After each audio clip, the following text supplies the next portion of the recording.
To introduce Professor Geoffrey Nice, QC, who's going to talk on the theme of law.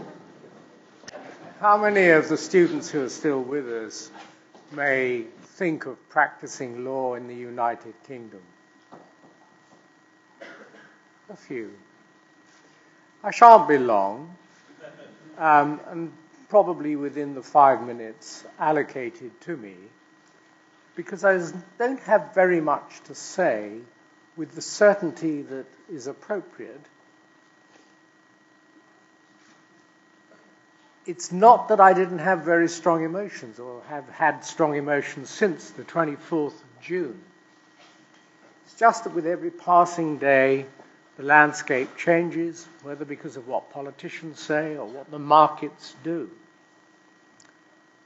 And since I'm really being asked to say something about how that changed landscape will affect or accommodate the lawyers who will inhabit it, it's very difficult to be clear about very much. Of course, there's going to be short-term work for lawyers, whether as in the Article 50 argument being started today or in subsequent arguments which may have constitutional effect, and thereafter, once we leave the European Union, as we undoubtedly will, the tidying up of laws that will go and be replaced probably by many identical laws. But the reality is that when all that is done, in however many years, we will live in a culture which has no external legal control of our laws and our systems, because all external law, even the European Court of Human Rights, will be advisory in effect only. Of course, the Convention is something to which we've signed up, the European Convention, but we know there are no powers of enforcement different from what has been and would have continued to be the position with European Union law itself. So the question that I'm interested in and would look forward to discussing with those, particularly those likely to be lawyers in due course, the question I'm interested in is how different, if at all, is it going to be for lawyers in this country? And I think then it really is important to recognize what we are in the process of doing. We are in the process of excluding ourselves. We have decided to leave a club of which every other member wanted us to stay in. We will be exclusionary, we will be seen as exclusionary, and we will be disliked for it, if not hated. And frankly, quite right too. We will merit the epithet that France has used about us in the past of perfidious Albion, because we are quite simply not to be trusted. From within, whether we rise economically or fall, we will acknowledge no long-term error. States, and indeed races or nationalities, are not like that. If we do well financially, we will sneer at our neighbours. And if we do badly, we will triumph about or trumpet about the Dunkirk spirit. Wearisome though that will be, not because the spirit itself was wearisome, but because praying it in aid in inappropriate circumstances is wearisome indeed. But that's what we will do. And it is in that environment that next generation of lawyers will be operating. And without external constraints, there will be no continuity of that liberal consensus that many of us have enjoyed as the background tendency throughout this country's development and the neighbouring development. of Europe and the wider world. That will have gone. And so if in our own country or in neighbouring countries that may have some effect upon the way we develop, there become opportunities for more extreme politics, two things should be borne in mind. First, that governments of extreme colour will have no difficulty finding lawyers who will comply with their wishes. Governments never do. Lawyers are not good people. No, it's a serious point. They're not priests. They go to where the power is.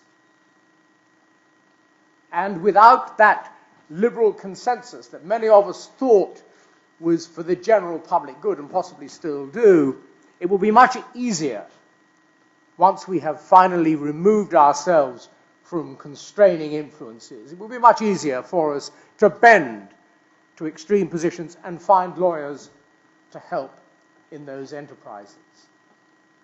And thus it may be, it just may be, that when the process of exit is done and we're in the new landscape, lawyers will find themselves, those who remain committed to the liberal consensus, those lawyers may find themselves having to work much harder to preserve the human rights, whatever international instruments there may be apparently binding on us, much harder to maintain the sort of very general direction that we have been in my experience, for so many years. It's quite risky to raise issues in debates like this that don't reflect things that have already happened. For example, I spoke in a debate before the vote on the Remain side. And I said, wasn't there in the language being used a real risk?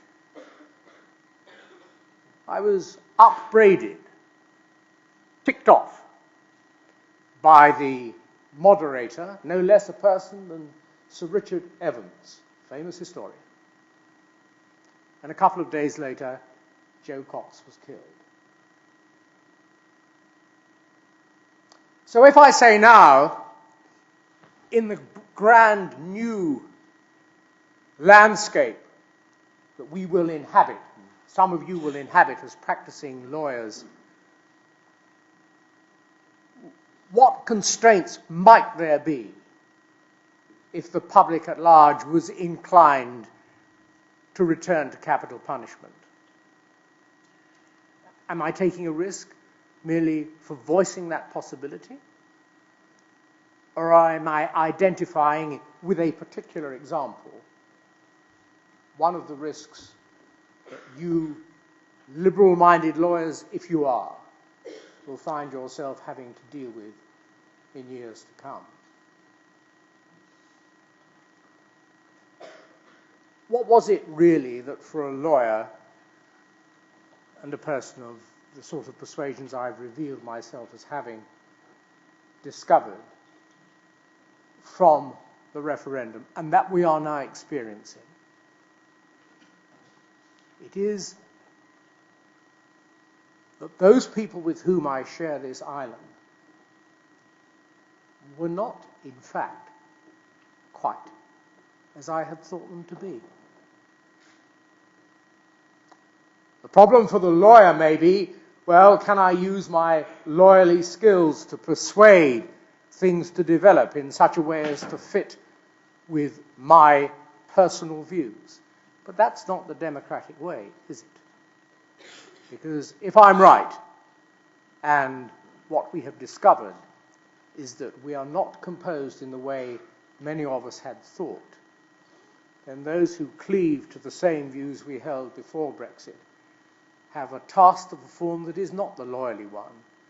It is the task of persuading people, not that we can go back, because we can't, but that we have to find other ways to maintain the values that we thought were being generated and taken forward by the European Union.